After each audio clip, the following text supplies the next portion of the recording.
Hello, I'm Melissa Hart, one of the counselors at West Morris Mendham High School, and today I am joined by Devin Hott. She is the senior admissions counselor at the University of Rochester. Devin, thank you so much for joining us and having a conversation with us about University of Rochester. Thank you so much for having me. So, do you want to tell us a little bit about yourself and a little bit about the university? I would love to. So as you said, I am a senior counselor at the University of Rochester. I'm also an alumnus of the U of R. I graduated back in 2020 with a degree in bioethics and double minors in clinical psychology and biology. I'm currently a master's student in our education policy program. I'm originally from Maryland, but have lived in Rochester ever since undergrad. I am the New Jersey and Staten Island counselor, which means I have the privilege of not only getting to visit schools like West Morris Mendham, but also if you choose to apply, I'm one of the folks that gets to read your application. So if you ever have questions, concerns, curiosities, I'm an admissions counselor, not an admissions overlord, not an admissions villain. I'm here to be approachable. Some general information about the University of Rochester. So we're a private tier 1 research institution located, you guessed it, in Rochester, New York. There's a couple of Rochesters in the country. So we are the New York one. Rochester, New York is the 4th largest city in New York State. Obviously, New York City is a little bit bigger than we are. Buffalo's a teensy bit bigger. Yonkers beat us by like 30 people in 2020, I think. So we were the 3rd largest for a while, but we're happy with 4th. We can live with it. So it's about 4 million people in the metropolitan area. Our campus has about 6,000 undergraduates, about 4,000 graduate students. We are home to over 70 different academic programs. We have a flexible curriculum, which means there's no core or gen ed course requirements. And we use a cluster system to help make sure that students get those liberal arts requirements without telling them specifically, you have to take X number of math classes or X number of science classes or English, whatever the case may be. So that flexible curriculum allows over 30% of our students to double major, and our open door admissions policy means that you can take courses in any department regardless of your intended major. When you're accepted to Rochester, you're accepted to everything. Oh, okay. That's a pretty good system. Allows for a lot of flexibility. Yes. What is your favorite thing about campus or about the school? Ooh. So I would say the thing that ultimately got me to enroll was the flexible curriculum. I came into college undecided. I thought I had some interest in healthcare, but I wasn't sure if I thought I was a little too squeamish to be a doctor. Wasn't sure if I could do all 8 years of med school and residency. But so it was nice because I didn't have public health or bioethics classes in my high school. I also didn't have clinical psychology courses or classes on improv comedy or health policy, which were all courses that I was able to take and explore pretty organically through Rochester. But I would say, other than the curriculum, I love our campus community. So we are the second most internationally diverse research institution in the country. 25% of our students are international students coming from over 100 different countries all across the world. So beyond just our geographic diversity and the fact that we have students coming from all walks of life, all different socioeconomic statuses, religions, cultures, lived experiences, sexual expressions, gender identities, you name it, no two students are exactly the same, but each student really comes into Rochester with a sense of academic curiosity, a sense of wanting to be engaged and involved in both our campus and the Rochester community, and also just a sense of wanting to empower, collaborate, and support one another. It's a really fun, loving group of students. Oh, that sounds fantastic. When you were a student there, were there any fun traditions that you engaged in? Yes. So I think probably the thing I am most embarrassed about as an alum. So there's there's campus lore that exists. So if you've taken a tour with us or come take a tour with us, feel free to scare our tour guide by spoiling this part of the tour. There's a clock tower that is right outside of our Wilson Commons, which is our main student center on campus. And so the clock tower has 4 kind of posts that hold it up, so you can walk underneath of it. And underneath the clock tower is this beautiful dandelion medallion that's embossed into the sidewalk, because that's our school flowers, the dandelion. So campus lore and legend says that if you walk under the clock tower and step on the dandelion, you won't graduate in 4 years. So for students who want to graduate a semester early, they'll walk under the clock tower. For students who want to do our Take 5 program, which is a tuition-free 5th year, where you're able to study whatever you'd like, they'll walk under the clock tower. Students who want to continue on to the University of Rochester Medical School, they will walk under the clock tower. I, like a fool, my senior year, and if you remember, I said I graduated in 2020, so let that be the context here. In February of 2020, was I'm not very superstitious. I'll walk under the clock tower. I don't believe it. 3 weeks later, we were told the graduation was canceled. So my graduation got delayed by a year and a half. I still got my degree on time, but because of COVID, our graduation was pushed back. So I'm not saying I caused COVID, but I'm not saying those two things are non-related. That's wild, though. That's pretty crazy. Oh my gosh, If you that's really so want to scare funny. your tour guide, walk under the clock tower on your tour. They'll be like, oh God. Don't tell them I told Oh my gosh, that's great. you. Well, that's good. It's good to know. It's great to hear when, when alumni sort of give our students some insight on why they chose the school. I said before, I love that flexibility, but what are some of the most popular majors at University of Rochester? Definitely. I think it's a solid mix of both natural sciences and social sciences. And also, a lot of students will double major in those areas as well as humanities programs. So it's definitely that balance of that technical kind of engineering, pre med kind of lens, as well as a really strong foundation in those liberal arts as well. And because we're a tier one research institution, there's research across all of the divisions. So students are often double dipping and they might be doing research in linguistics, even though they're environmental science major. So you're really able to tap into a lot of areas. That said, political science, international relations are both very popular. Our American Sign Language program is very popular. A lot of students will do a cluster, minor, or major in that program because our ASL department is so strong. Rochester has the largest community of deaf individuals per capita of any U.S. City in the country.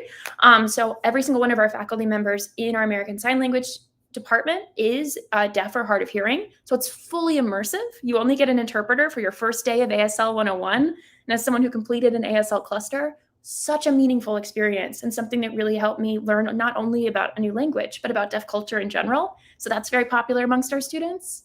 Biology, our engineering program is very popular, neuroscience, economics, business.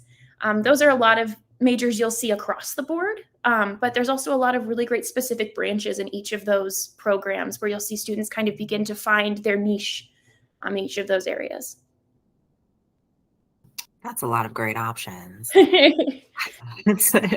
um, what one of the things that our students will ask us about sometimes is sticker price versus actual price of attendance. Could you talk a little bit about that? 100%. So I'll be fully transparent. Normally, when I have my brochure, I point at it and go, here it is, like, feast your eyes. Room and board and tuition combined, the yearly cost before financial aid and scholarships is a little over $85,000 a year. If you just heard that and felt your heart palpitate for a minute, I will say, again, that is sticker price. So that's before financial aid and scholarships. If your family cannot afford $85,000 a year, that is A-okay. We guarantee that we will meet 100% of demonstrated need for each admitted student.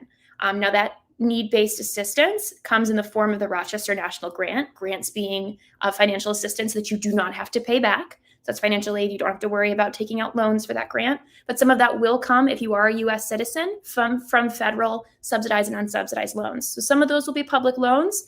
Vast majority of it will kind of fall in that Rochester National Grant. Our merit scholarships are all grant-based. But so what you'll do is you'll submit your CSS profile, which is something a lot of private schools ask for with the financial aid process, and your FAFSA.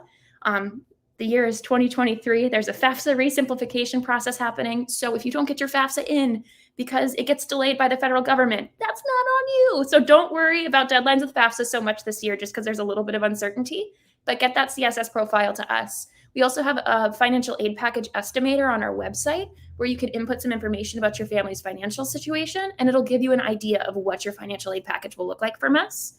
We automatically consider every student for merit-based scholarships. You don't have to write an extra essay. You don't have to do a backflip.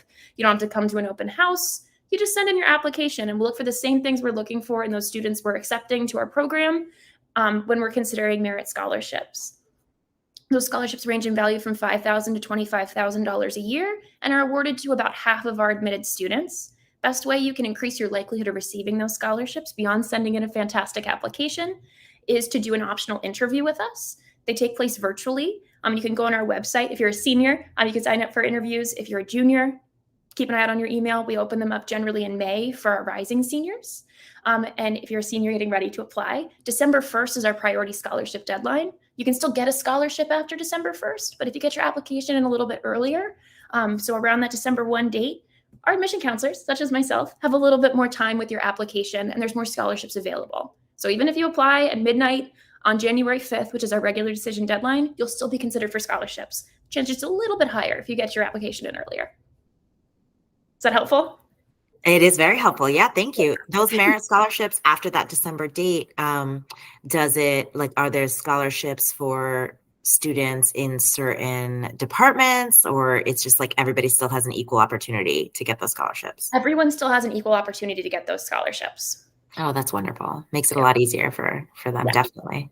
And we internally nominate students, so you don't even have to like write a thing in your application. Like, I looked up and here's the scholarships you have. As admission counselors, we're trained to nominate you for the scholarships you're most likely to receive based on your application. And if you are eligible for more than one, we don't stack scholarships, but we'll nominate you for the one that's likely to award you the most money. Oh, that's so easy. Wonderful. We're in your corner, I promise. What type of students are you looking for? Like, what types of students do you typically accept? I think when we're doing our holistic review, so we're looking at every part of your application, not just your GPA. If you decide to send in test scores, because we are test optional, including in our merit scholarship consideration process, it's not just about those numbers. It's not just about the number of IB classes you took or what your IB diploma program looks like. It is about the entire content of your character, where we have our supplemental essays in our applications. You can shed light on those unique facets of who you are, what you hope to bring to your campus community, the experiences and insights that you have and hope to bring to the world, and how Rochester can help you achieve your goals and your aims. Generally, a Rochester student is going to be someone who's really involved, and that involvement can look a lot of different ways, whether that's that you're in 5 different clubs at school and you're maybe a president or on the executive board of something you're really passionate about, whether you're going out into the community and volunteering and feel really fulfilled and moved by that work, or whether you're working a part-time job to support your family or watching siblings or going and volunteering at the hospital. It can look different from student to student. We don't expect students to have their hands in every single bucket. We don't expect you to be working like 20 hours a week on top of 7 extracurriculars and 300 hours of volunteering, because that's crazy. You've got other things going on. You're high schoolers first and foremost. But those students that can really speak to those things that move them, that they're passionate about, and really have that lens of, this is what I want to do and this is how I give back, that's really compelling to us because it really reflects and resonates with our curricular structure and our campus community. So probably the most important things that are, how they've done academically, but also what they're doing in the community. 100%. And even like, again, a community can mean a lot of things, whether the community is your group of friends or your family or your school community, your town, the world. So there's a lot of it. Doesn't necessarily just come down to like who's done the most impressive community service or like what's the most exotic destination you've gone to help do humanitarian work. I promise. So how much does testing play a part in that admissions process? So we are completely test optional. We've been test optional. I want to say this is cycle number 6. So since way before COVID, so it was an intentional choice made on behalf of our office, and we will continue to be test optional indefinitely from this point on. So my recommendation is look on our website and look at our median score ranges. If your scores are not within those medians, have no fear, because those medians have skewed higher and higher, because the students that are submitting their test scores are the ones who are really knocking it out of the park. So if your scores are within or exceed those medians, they're super competitive. Send them our way. We'd love to see them. If you don't want to take the exams or don't want to pay for them, or like, I've got better things to do on a Saturday morning, that's okay. You don't have to send your test scores, or if your scores are lower or maybe towards the lower end of that median, don't feel like you have to send them, because it won't disadvantage you in our merit process or in our admissions consideration process. And how about the essay? What's the value of that in the overall process? Essay is hugely valuable to us. And part of the reason why we have so many additional opportunities for students to kind of share insights with us, such as through that interview process, which I mentioned when we were talking about merit scholarships. We have a bunch of you can submit any supplemental materials you'd like through our ROC portal, which you get access to once you've submitted your Common App or Coalition app. we're looking really closely at your written materials and really wanting to capture your voice, who you are, and your transcript doesn't tell us everything that we want to know about you. Your list of extracurriculars, while awesome, you've got like 100 characters to describe the things you're doing. So the personal statement and your supplemental essays that you'll complete with Rochester really are our ways of making sure that we are getting a sense of where students are coming from and what they're excited about and who they are, so we can get a good gauge of whether you're a strong fit for our community. I would say the essays are super important. Obviously, as you said, academics also are very important to us. We want to make sure students are academically prepared for our rigorous curriculum. But most of the students that apply to Rochester are academically admissible. There we go. And so there's a lot of students that academically are really strong, but ultimately it's those personal statements, it's the context and the perspectives we're able to gain from you as a person, as a member of your community, as a scholar, that are really going to be the most moving for us. And can also kind of push the needle if you're like, I don't know that my transcript is as strong as I'd like it to be. That's why we have the additional considerations portion of the Common App or Coalition app. So you can speak to, yeah, I got a C in AP Calculus or IB Math Applications last year because I was having a really rough mental health semester. And I just wanted to let you know that. But I feel like I've really pulled it together or like really learned a lot about myself through that experience. You can say things like that. And we're not going to be like, oh, goodness, like this kid's trying to make excuses. We're going to consider those things holistically. So definitely use those written opportunities as a way to really let us know who you are. Thanks. I think that's really important for students to hear. I think Yeah. a lot of students everywhere, not just here, are, concerned about what is the thing that they are going to do, that helps them really stand out in the application process. I know you have a holistic review. Is there anything that you would say to a student specifically for the University of Rochester that would help them really stand out? I would say that interview is huge. It's something we really love to see on an application. And again, because it is something you can make wholly your own, we don't have like a list of pre-generated questions, or we don't ask you like, what kind of tree are you and why? It's really a way for us to have a conversation, get to know you, and it really allow you to ask questions and get to know Rochester a little bit better too.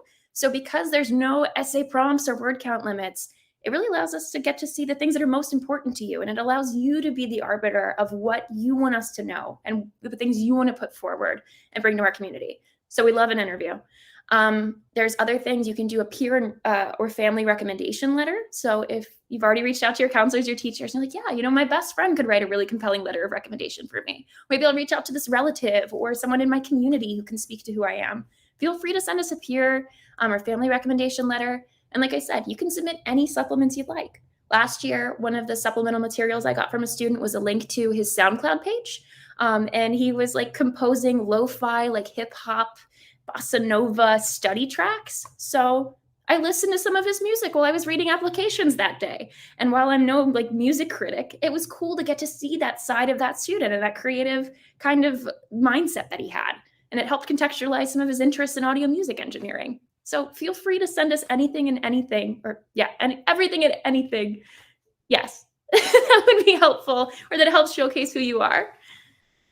Wonderful. Great advice. Thanks. I guess, is there any other advice that you would give to students, either about their college search process or their application process? If there's one thing you could tell students, what would that be? Totally. Oh, one thing about both, or just one thing in general? Both, either. Cool. I'll try and lump them together. I think something that, especially because we live in such a high pressure world, and I feel like every year high school feels even more high pressure, and the college search becomes more and more about prestige and what's the best school that I can get into and what program is the most highly ranked. I'm gonna let you in on a secret. No matter where you go to college, I promise you employers are not looking and like scoring you based on where you got your degree. They're looking at the content. Like certainly they're looking to make sure you got a degree. If the careers you're looking for are looking for a degree.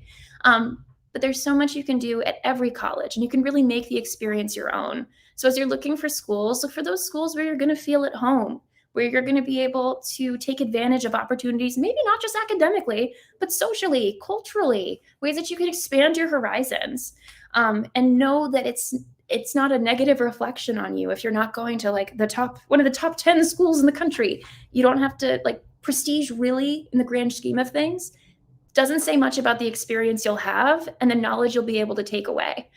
So don't feel pressured to like lose sleep over getting into all of your reach schools, or because truly you can have a productive and meaningful and inspiring and really transformational experience regardless of where you go. Fabulous. Yes, I love that answer. Whether otherwise. Thank you so much, Devin. Is there anything else that we should know about the University of Rochester? I guess my one thing that I always feel it's important to mention, one of the main things that students sometimes ask me is it really as cold in Rochester as everyone says it is? Am I going to freeze to death?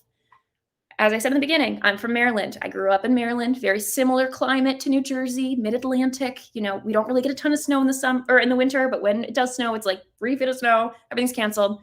Rochester's generally about 10 to 15 degrees colder than New Jersey. So in the winter, it's generally in like the 15 degree to 30 degree zone. So it's pretty much always below freezing during the winter time. And the winter's a little bit longer. But we're not getting blizzards every day. We have underground tunnels that connect our academic buildings, so you can avoid the snow if you really hate it that much. So it's important to know if you're looking for a tropical vista and location means a lot to you and weather's really important. First of all, valid. Second of all, Rochester might not be the best fit, and that's okay. I just like to be very transparent about that. But if you're someone who thinks that, oh, the winter is going to make it so that everything shuts down, I won't be able to go anywhere, like I'll have to wear like a Patagonia, like head to toe parka in order to survive. I don't own gloves and all of my fingers are real. I haven't lost any of them. Truly is not that bad. I promise. If you heard about that blizzard in Buffalo last year that dropped like 6 feet of snow in 2 days, we got 3 inches of snow from that. So lake effect is, it giveth, it taketh away. But the winters are truly not as bad as the folks in the mid-Atlantic make them out to be. I promise. Oh, that's fantastic. Thank you so much, Devin. This has been a pleasure. Thanks so much for sharing all this information about the University of Rochester and for participating in our interview series. You're so welcome. Thank you so much for having me. Look forward to seeing y'all again. Take care. You too.